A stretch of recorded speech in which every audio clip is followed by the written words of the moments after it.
सल्तनत आसिफिया के 8वें निज़ाम his highness Mir Barkat Ali ख़ां मुकर्रम जा बहादुर का तुर्की के इस्तांबुल में गुज़िश्ता रोज़ 14 जनवरी बरोज़ हफ्ता तकरीबन 10:30 बजे इंतकाल हो गया। वो 89 साल के थे। 6 अक्टूबर 1933 ईस्वी में पैदा हुए और 14 जनवरी 2023 ईस्वी में इस दारफ़ानी से रुखसत हो गए।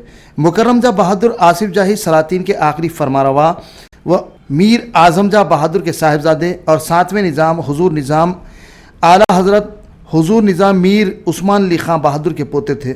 उनका पूरा नाम हिज हाइनेस प्रिंस रुस्तुम दौरा अरस्तु ज़माना वल ममलुकुल आसिफ जा हश्तुम मुज़फ़्फ़रुल मुल्क निज़ामुल मुल्क निज़ामुद्दौला नवाब मीर बरकत अली ख़ान सिद्दीकी बहादुर सिपह सालार फ़तेह जंग निज़ाम हैदराबाद। चुनांचे आला हज़रत मीर उस्मान अली ख़ान हफ्तुम ने उन्हें अपना जानशीन नामज़द किया था। 14 जून 1954 ईस्वी से 1971 ईस्वी तक सरकारी तौर पर उन्हें तस्लीम किया गया था। चुनांचे वक्त के गुजरने के साथ साथ 1971 ईस्वी के बाद उस खुसूसी दर्जे को ख़त्म कर दिया गया।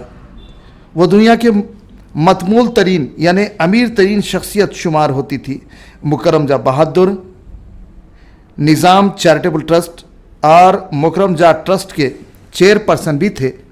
चुनांचे मीर बरकत अली ख़ां मुकर्रम जा बहादुर का जनाजा तुर्की के इस्तांबुल से मुकर्रम जा बहादुर का जसद खाकी तुर्की के इस्तांबुल से प्लेन के जरिए 17 जनवरी शाम तकरीबन 7 बजे तक हैदराबाद पहुंचने के इम्कानात पाए जाते हैं।